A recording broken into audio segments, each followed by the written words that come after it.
Hi there, it's Amy Ahlers here, and I've got a special treat for you. For the next couple of months, while I'm off leading retreats in places like Belize and beautiful wine country in California, I've decided to feature some of the most celebrated and most listened to episodes of my podcast.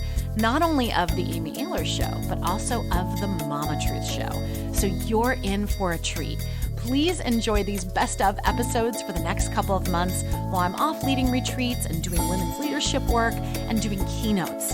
And as always, please make sure to tune in to my masterclass, Secrets the Good Old Boys Club won't share with you, 5 revolutionary shifts women leaders must make now, by going to amyahlershow.com/masterclass. That's amyahlershow.com/masterclass. And make sure that you're on my email list too, okay? Because then you'll be up to date with all the newest and latest and greatest news from me. You can check that out at wakeupcallcoach.com. And now on to today's featured episode. As always, I'm always so excited for our shows, but I gotta tell y'all, this is like one I've been actually wanting for months and months and months and months. And then I finally was able to book an incredible guest for you, who I'm gonna introduce in a moment. And we're going to talk about sex, baby, right? Because as mamas, we need to be getting our groove on. And I don't know about you, but for me, there's like just a lot of shit that has come up since I've become a mom around sex. So we're going to go there today. And I'm so glad to have such an incredible, vivacious, stunningly delicious human being like the amazing Jaiya on the show. So let me tell you a little bit about her. She is an internationally recognized award-winning sexologist, author of, are you ready for it? Red Hot Touch, and the founder of New World Sex Education, which is a company that's dedicated to using real sex education to help men and women get the sex life they desire. You might have seen Jaiya on Ricky Lake, on The Doctors, on Good Morning America, The Tyra Banks Show, The Anderson Show, Playboy TV. I mean, she's been everywhere talking about this. She's even shared the stage with self-help guru Tony Robbins. Jaiya is a unique mix, I love this, of Dr. Ruth, check, Lady Gaga, check, and a yogi, check. This is so great. So through her dynamic teaching, she's helping women and men reach their full erotic potential. So listen up, ladies, and any amazing enlightened men that are listening, because you're going to want to really take some notes for the show. So Jaiya, thank you, darling. Thanks. Yay! Thank you so much. I love that's like such a juicy intro. All that I've done, it just turns me on. I like it. I know. Oh my gosh. Okay. Well, before we go even further into getting turned on as mom, as women, I want to know a little bit about your story, your path that led you to becoming such an incredible expert in this field. Well, I like to say that I'm a little bit of like the healer's journey. So whatever I tend to be working on in my life tends to be what shows up, right? So for some reason, sex has always been this journey from early shame and pain and, health issues around my sexuality to when, I went into becoming a total sex goddess, like full out. And then I became a freaked out mom. And luckily I found my way back to sex goddessdom. But that freaked out mom period really, I think, is what your moms are going to relate to. But basically what happened was, so I have a baby. I had an amazing birth. I had an orgasmic birth that I studied for like 9 months to do this whole orgasmic birth thing. Yeah. You seriously did that? I did not know. Yeah. So I did that. It was like my birth experience was incredible. I had horses come gather around. What? Like on a mountaintop with the wind blow. I mean, like, and had total stimulation and nipple stimulation. I mean, like a whole crazy birth, like amazing birth experience. But my son, when he came out, like I was in the water and like perineum totally intact. But then when he came out, he shot across, like his shoulder just kind of got stuck and shot across the pool. And I'm going to get so TMI. So yeah, no, that's great. I love it. Yeah. So I had a tear. It was an L-shaped tear, whole vaginal floor, and then all the way down to my anus, this really intense, crazy, massive tear. Ouch. That wasn't, okay, tears, that happens. And I know there's probably a lot of moms out there who either had C-section or tears or, I did. Kind of stuff happen, right? Sure. Yeah. And so the part that turned where was like the hard part for me was, okay, well, the scars became keloids, which are, if you know, those big purple raised gnarly Oh my scars. God. So my vaginal opening was held open. When we went to have sex for the first time, it was excruciatingly painful. And I was like, I gotta look. I don't want to look, but I gotta look and see what's going on down there, right? So I get out the mirror. It is like such a journey. Like I'll never forget the first time after like looking at my vagina after birth. I was like, oh, you sweet little flower that no longer looked like a flower. Oh my God. Yes. And I was really intimately, because being a sexologist, I was really intimately in touch with my body. Like I knew what my cervix looked like. I had been all up in there, like I knew what everything looked like. Yeah. And I work with a lot of bodies, so I've seen a lot of genitals in my time. So this was like looking in the mirror and going, holy smokes, something is not right here. Like this is not good. Like I thought I was going to have like some kind of reconstructive surgery of my pelvic floor. It was that bad. Like my vaginal opening was all held open because the scars were holding it open. It was completely purple. And this was, after 3 or 4 months. And I could see the bottom of my vaginal canal was all scar. Like it was just like a lip there. So it gives me chills like talking about it still, but yeah. And so essentially what ended up happening was a miracle. I ended up finding someone, her name's Ellen Heed, she's amazing, who could do scar tissue work. And she's like, well, let's just dive in. Let's do this. Within 3 sessions, I had no scars. I was back to normal after like my 2nd session. I was having a little pain upon orgasm, but like 3rd session, it was incredibly miraculous. So I spent the next 2 years doing scar tissue research with her and creating, like stuff for other women. Cause I was like, how many women don't know that scar tissue is the thing that's causing the pain or the pulling sensation or the lack of lubrication or just not feeling libido? Cause scars actually affect the midline. And the midline is where our sexual energy runs. Yeah. And so when that midline gets broken with a C-section scar or some midline type of scar, you can get low libido. Like I had no idea. This affected my biochemistry, my hormones all crashed. I mean, like total intense recovery after my son was born. So that happened. Like the physical part came back online. Yes. But what didn't come back online was my connection with my partner, Ian.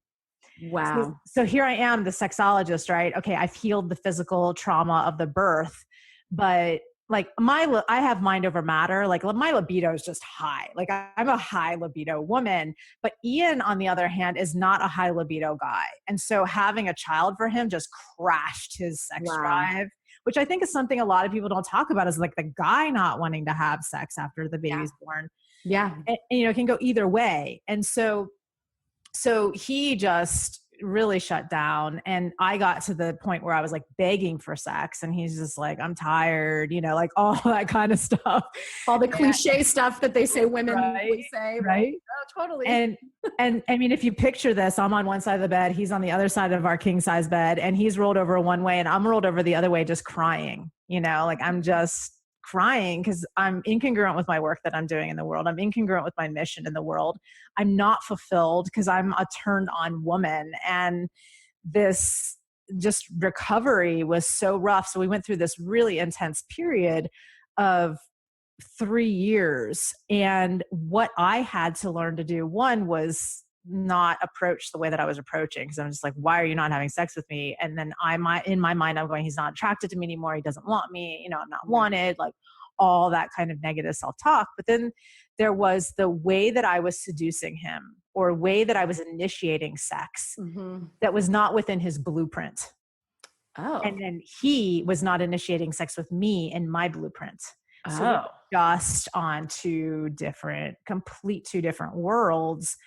And, because of this, I was aware of blueprints from my work, but then, it's like one of those things where I'm just not like putting it into my own life. Right. And I was missing a blueprint. So I discovered a blueprint that my partner was, and I was like, oh, duh. Like I just had so much block around that blueprint personally that I wasn't seeing it. Okay. So you have to, of course, first of all, let me just say, thank you so much for sharing all that. And I just know that there are so many moms, women listening to the show right now that are nodding their heads, that thought they were the only ones, that think that they're like, it's their fault, have shame, guilt, whatever is going on. So I know how liberated, and I hope all of you moms listening right now that are relating to what Jaiya is sharing can really understand, like, let this normalize it. Let you have a deeper understanding of what's going on for you. And to just know that it is your birthright to have amazing, fantastic sex. I believe that to the core of my being. And when it's off, there's things we can do. So the blueprint, tell me more about this. What do you mean by that? How do you know what it is? Tell us. One thing I want to piggyback on before I dive into blueprints is you said pleasure is our birthright. And that's one of like my big mantras, because literally every cell in your body is wired for pleasure. Like every cell, our skin is like we are so wired for pleasure. And I think it's something we forget as moms, because it's hard to find our turn on with our, like, there's like a mother temptress like split, which is natural. We're supposed to have that, but finding that piece. And I think again, it starts with like knowing yourself and knowing your blueprint and knowing what turns you on. But I have just a really quick story before I dive into the blueprints. Please. Like my son, he's very superhero, like so into superheroes, right? And playing superheroes is like the least sexy thing in my mind, because like he always wants me to be the villain with the gun, and he wants to play like the superhero and I'm the one with the gun. And I was like, okay, I want to live an orgasmic life. I'm completely committed to this orgasmic life and living turned on. Well, what would turn me on? I was like, okay, I am a female superhero and I have psychic powers, and my psychic powers make all of the men freeze wherever they are. And then my son could shoot them down. And like it's those kinds of like little shifts that help me stay turned on. Yeah. That, help me tap into my own blueprint, but also help me like stay turned on. So I just wanted to get I love that. So let's kind of go there for a minute. Well, don't worry, moms, we're going to come back to the blueprint, I promise. But so I love what you're saying, because I think for me, and I was just talking with my husband about this the other day, I was like, when I became a mom, like we had a series of crazy events that led up to the conception of our first daughter.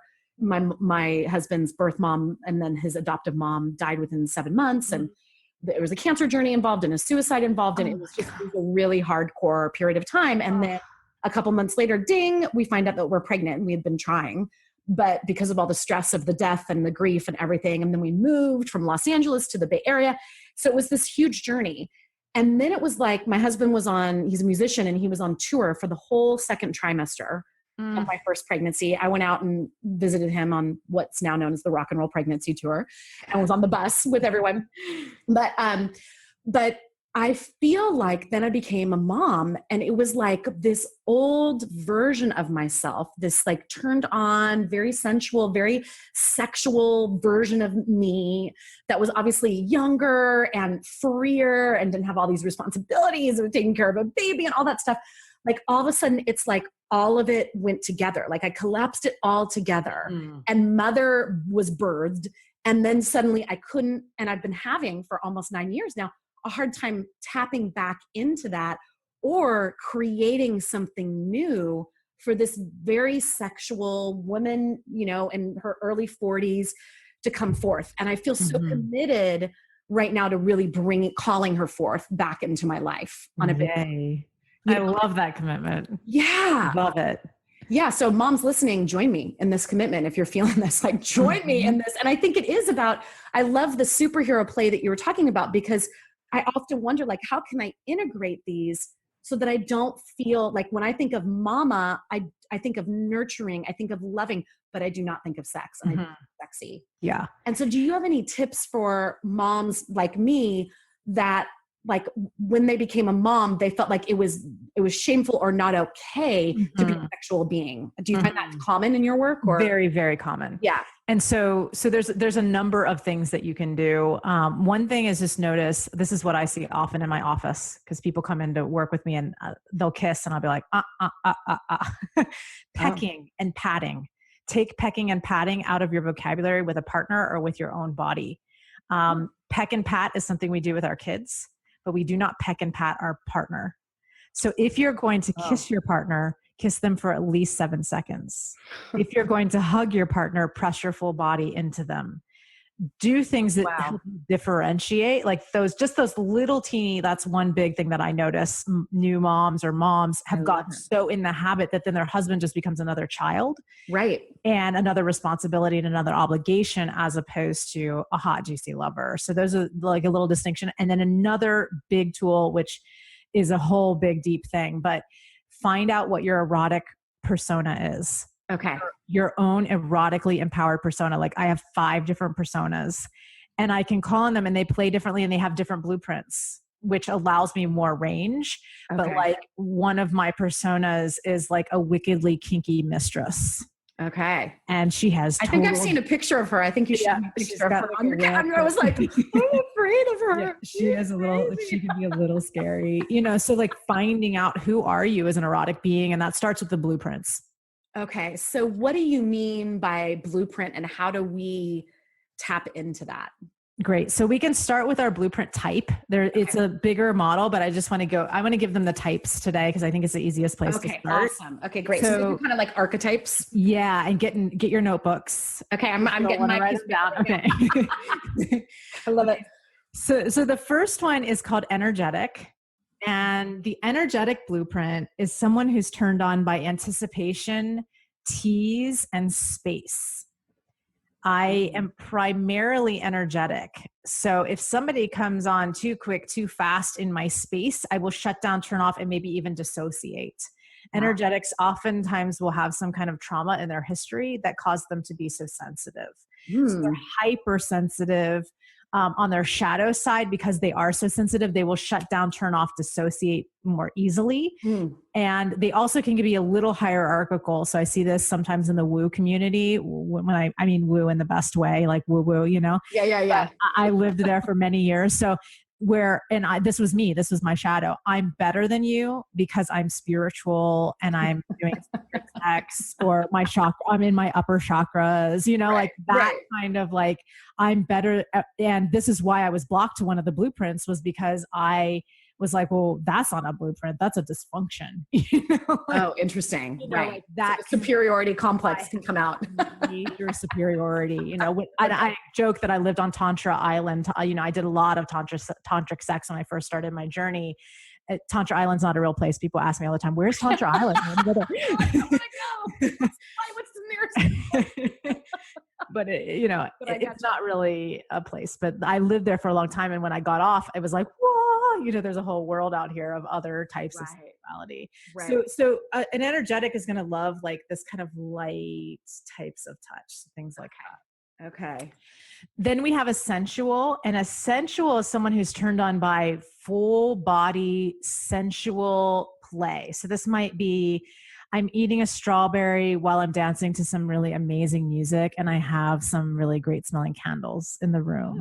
I think you're a little sensual. Okay. If I were to guess what your blueprint is, and you really need that like full body, like massage. You need to get relaxed before you can really feel like you're safe to move into a sexual, like you need safe container and relaxation to really move into a really deep sexuality.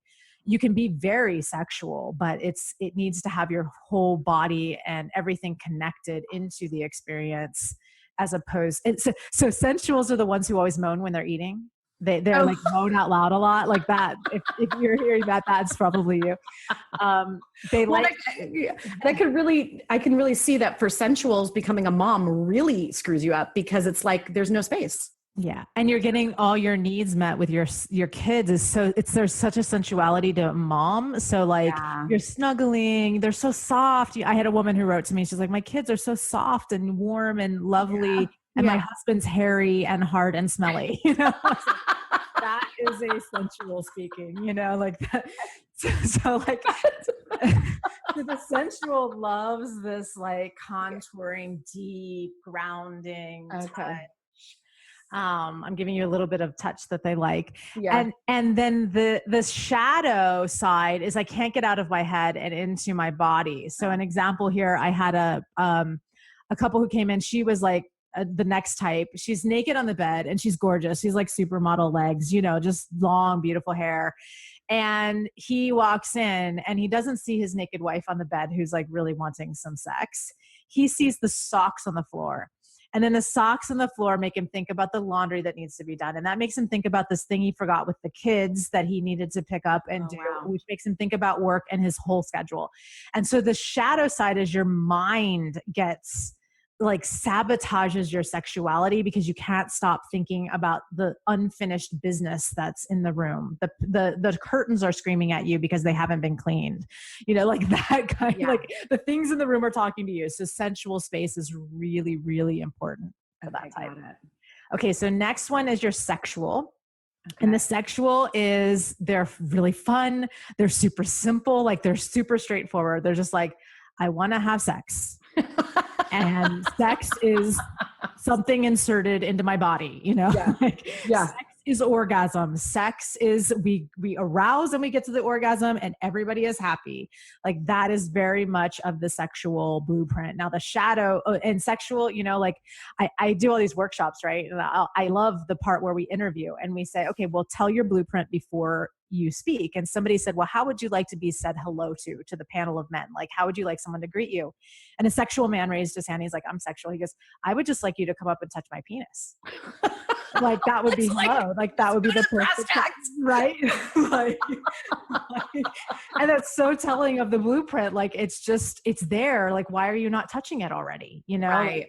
Let's get to it. And so, and women can be this too. Like I was at the gynecologist office recently getting an ultrasound for my checkup. And the woman there was like, she knew me and she knew my blueprint. She's like, I just think women need to be fucked, excuse my language, but she's like, they just need to be fucked. And I was like, yeah, you're a sexual, and so there's a stereotype that there aren't women who are sexuals. My secondary is sexual. Okay. So, got it. And it's how I initiate sex. It's how I start sex, like in that blueprint. So, okay. So next one is, shadow side. Sorry, I didn't talk about the shadow. Sexual. So sexual shadow is, no other blueprints exist. It's just like sex means this. It means I have an erection. It means I'm wet. It means that we're having orgasms. And if we don't have that, then that's not sex and that's not successful sex.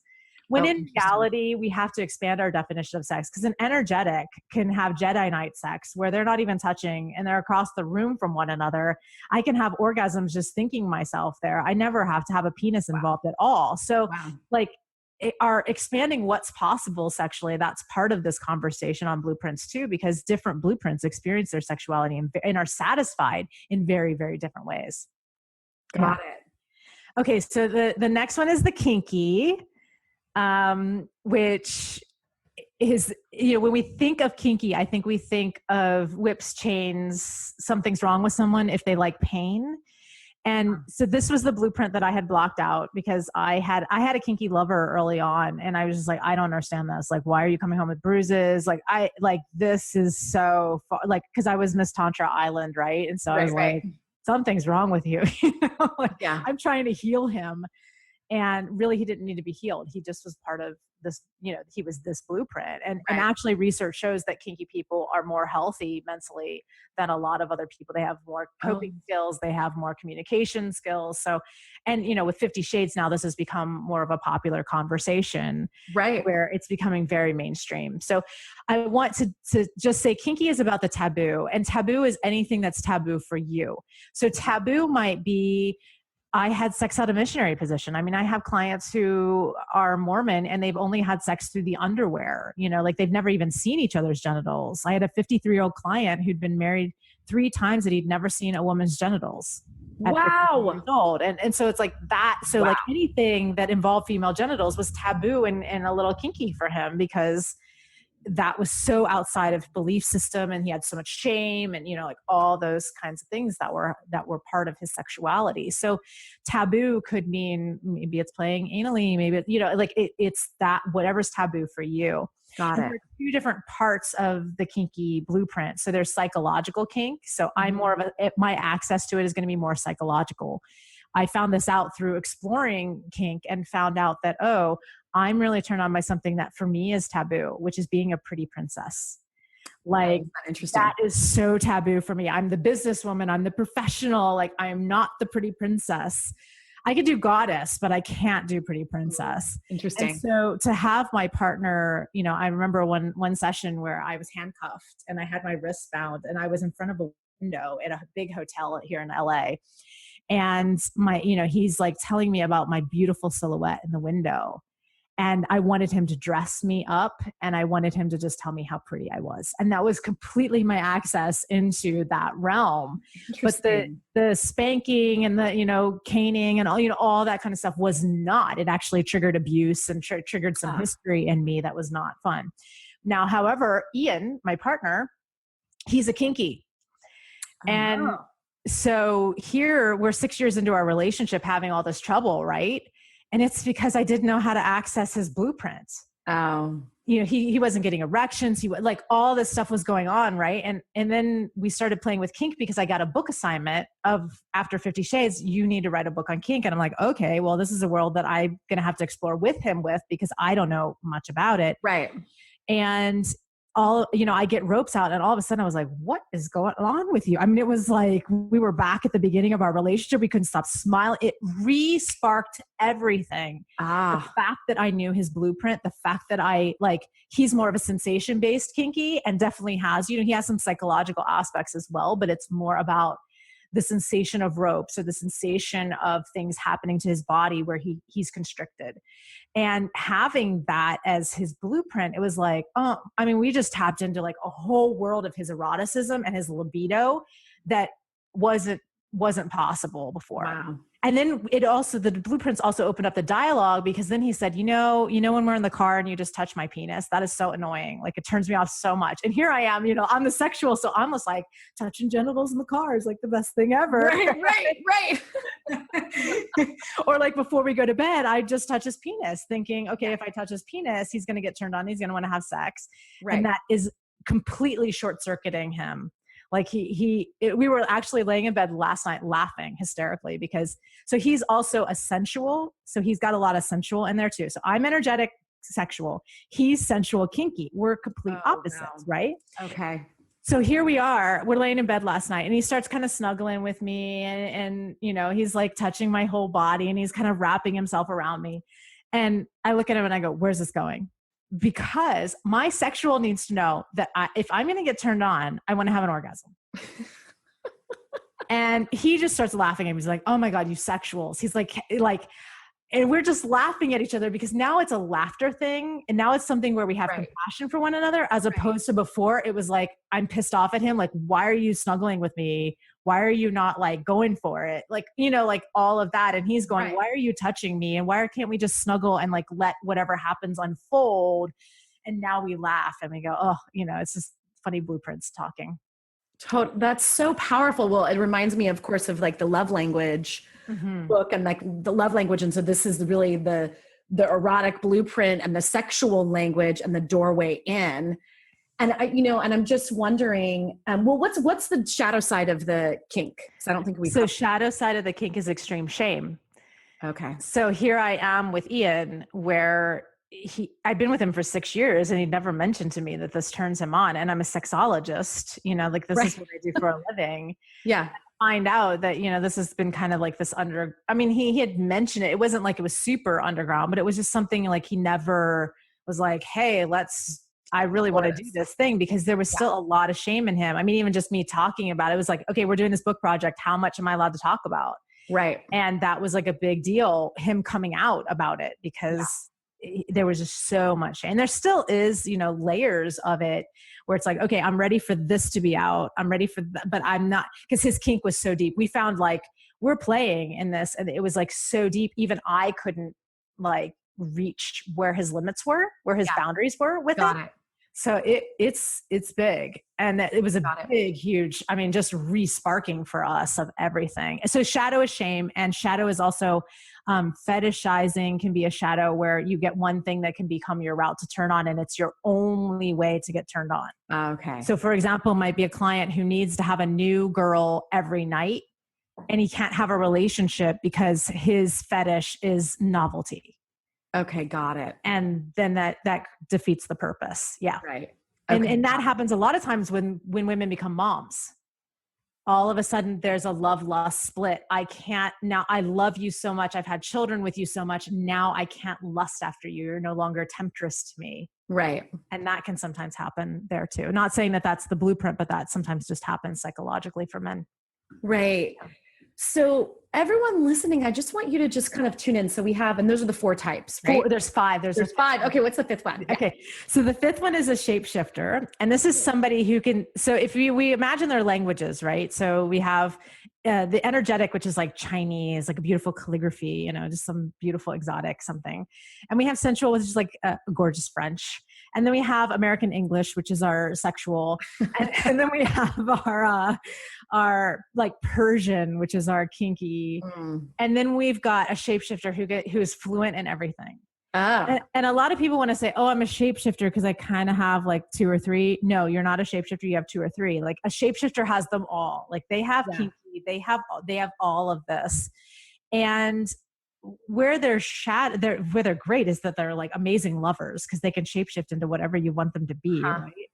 But the shadow side or the downside is that because they're always shapeshifting to be what someone else wants, they're never really truly fed and they get really bored easily. They're most likely to cheat or most likely to need kind of like an open relationship. Not saying that's a bad thing, but they can be, I will say they judge themselves as being sexually complex or complicated.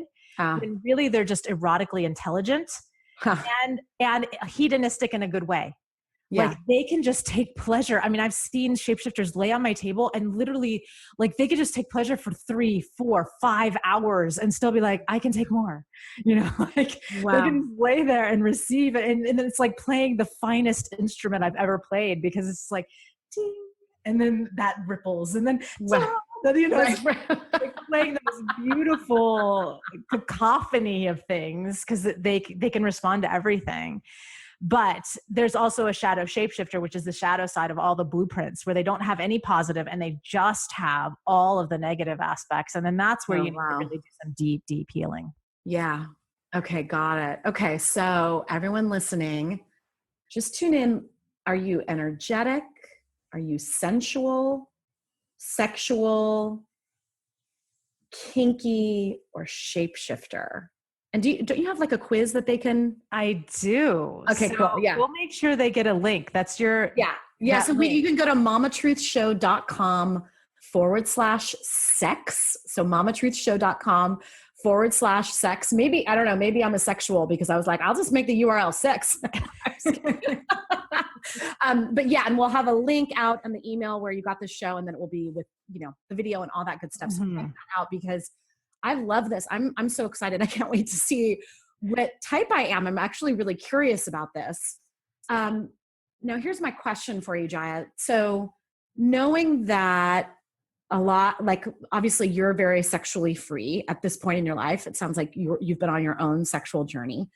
And knowing that there's probably a big range of people who are really in tune with their sexuality. And then there's probably people who are really in tune and then become mom and they're not so in tune, or they're getting older and they're not so in tune. And then there's people who've just been totally shut off from this their entire life. Like it's not their thing. Like, and then they're in these relationships, perhaps maybe they're married to a man or a woman or a boyfriend, girlfriend, or co-parenting. Like what's a doorway in to just increasing the amount of pleasure that we have in our lives? Because I know that like, I love hearing about you and Ian and like knowing, oh, that you were able to go through this doorway and then like explore this. And I know a lot of people just don't have the, for lack of a better term, balls to do that. Like it's too scary. It's too risky. It doesn't feel safe. Like, how do we even like start this whole thing? Yeah. So one thing is looking at your mindset around sex. Yeah. And becoming an erotic detective. So you have to do like, so another part of the blueprint is knowing your obstacles. And the obstacles might not be where you think they are. Like we have the physical obstacles. So that could be scar tissue. We don't know that scar tissue is shutting us down. And that could be from a fall from when you were a kid and you fell on your tailbone when you were 2 and it just shut you down sexually. You know, like it could be a pelvic thing. So it could be that physical thing that happened. It could be a biochemical thing. Maybe your neurotransmitters are off. And you don't have a lot of dopamine. And so you feel like you have no drive. Or maybe it's your hormones just crashed after pregnancy, like mine did. And I had no adrenal function and needed to get rebooted. And so that it could be a biochemical thing. It could also be the chemistry between you and your partner. Sometimes women go off birth control and they lose attraction to their partner. Interesting. And that's because there's a biochemical shift. Now they're smelling pheromones differently. All kinds of things are shifting. And so it's knowing how to manage the biochemistry. Then you've got emotions. So what were you taught about sex growing up? Right. What were you educated about? And everybody had a sex education. People tell me all the time, I didn't get educated about sex. You did. You just got a negative one. Right. We got the education of don't talk about your down there. Don't touch you down there. Don't let anyone else touch your down there. Like all of those messages that we got. And I know a lot of moms now just open up a can of worms, which is like, okay, how do I talk to my kids about sex? Right. Exactly. You're teaching them about sex based on your own level of shame. And if you do this for anybody, do it for your kids so that this doesn't keep continuing generation after generation after generation, because this shame wreaks havoc on people's lives. Yeah. So, watch the messages that you're giving and then think about the messages that you were given. Like, if you go back into your mind and you think about, when was that first time that I learned that I should be ashamed of my sexuality? What was the inciting event? If you open your ears and hear, what were people saying about sex? How old was I? What, that it gives me chills, just thinking about those inciting events that happen to us. And usually there's 3 or 4 of them that are really strong. And then going into your mind and reprogramming some of that mindset, because then that tape has been playing. If you're thinking sex is bad and then I am bad, which is the worst tape, the shame tape is I am bad instead of this is bad. This is bad as guilt. I am is shame. Then, your body is not going to respond well. Yeah. I am bad. I shouldn't be doing this. You're going to get sick. You're going to find excuses not to have sex. And that could be your whole life. And let me say that trauma can be healed. I mean, I have abuse history, and I came from numb pain, total shutdown dissociation into sex goddess, into a physical trauma with the birth, and into a disconnection with my partner, and back, sexuality is a journey. Yeah. And when you learn to be an erotic detective, you can be in that journey. No matter where you're at, you can find solutions to dig yourself out of any situation you get into. So I talked about emotional, and then the last one is bioenergetic.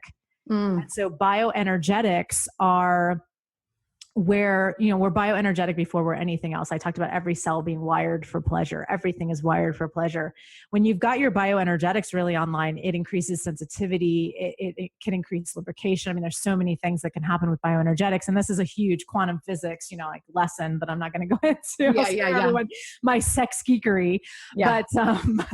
But just know, if you're really sensitive to being on the computer late at night and then you can't sleep and you feel disconnected to your partner, that might be a sign that getting an app on your computer that shifts the light, because that's affecting your brain, just the light on your computer. Wow. Or it can affect fertility, like EMF frequency. There are cortisol levels, it's affecting cortisol levels, which is a master hormone to your sex hormones. So, that can affect your whole biochemistry and everything else. I love it. Well, this is why I love what you're doing and what Ian's doing, at MissJaiya.com on your website, and with the Erotic Blueprint, which again, everyone, you can go to mamatruthshow.com/sex to check out that Erotic Blueprint quiz. And just a moment on that. So people will get an evaluation of their blueprint, but they'll also get a 3-part video series where I'm teaching how to touch and how to feed each one of these blueprints. So just know that as a gift, they'll get a bonus of a 3-part video series for that. Yeah. I love it. Well, and that's the thing that I'm so excited about. Jaiya and Ian and I have been in the mastermind together over the last 1.5 years. And, it's just been so amazing, because the work that you're doing in the world, I just feel is so important. And I wanted to do everything I could to have any of you that are here in my tribe, in my community, on my audience, what have you, know about this, because it is such a huge part of life and such a huge part of pleasure. And I feel like almost everyone I know has some sort of healing to do around it, has a new level to reach with it. We're all transitioning and changing. Our hormones are changing, where some of us are reaching midlife and going into premenopause and, like all of this different stuff. And so like you said, it is a journey, and there's help. And Jaiya and her company and her coaches and Ian, her partner and CEO, they are here to help you. And that's the thing that I get so excited about, is this resource here. It's going to blow your mind. I can't wait to watch the 3-part video series and do the quiz and find out about my erotic blueprint and all of that stuff. And I know my husband's going to be all, woo, woo. I love Jaiya and Ian. He's going to be all excited. So I'm so excited. So thank you, darlings. Oh, you're so very welcome. I so appreciate it. I know how incredibly full your plate is. You're, on Tony Robbins stage and on television all the time. And just thank you so much for coming and doing the Mama Truth show. You're so welcome. It's my pleasure. My great pleasure. Yeah. So I have a final question that I ask all my guests, which is, what is messy and what is magical about motherhood for you these days? What is messy is that my son's out for the week, which is phenomenal. So that's magical right now. Yeah. My son, what's messy is that I have not lived motherhood.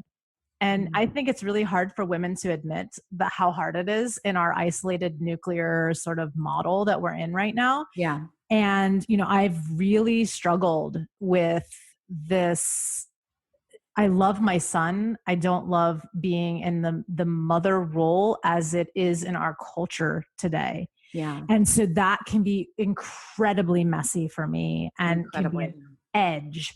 And then I go into, just having these times like I have right now, which is so magical. My son is incredibly magical being. And I think one of the things that I just love is he's growing up not how I grew up. I grew up in an abusive environment. I grew up in a sex shamed environment in some ways.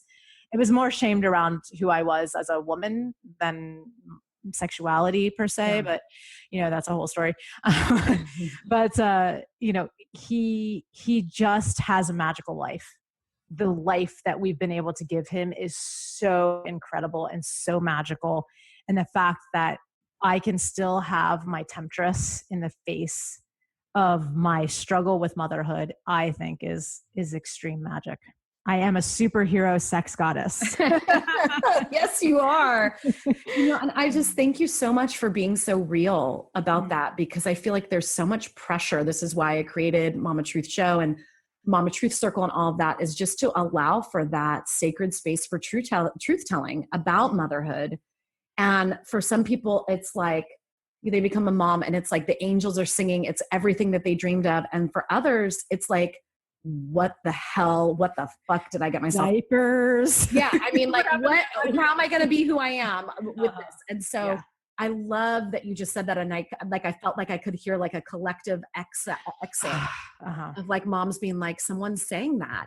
And she's still an amazing mom and she still loves her son. And it's not collapsed into all those things. It's just the business of being a mom is a rough job. Like it really, it's like, it ain't, I'm like, the other day when I was like, had Evie Rose puking in the bucket and I'm like, just lying there trying to get, vomits all over me, whatever.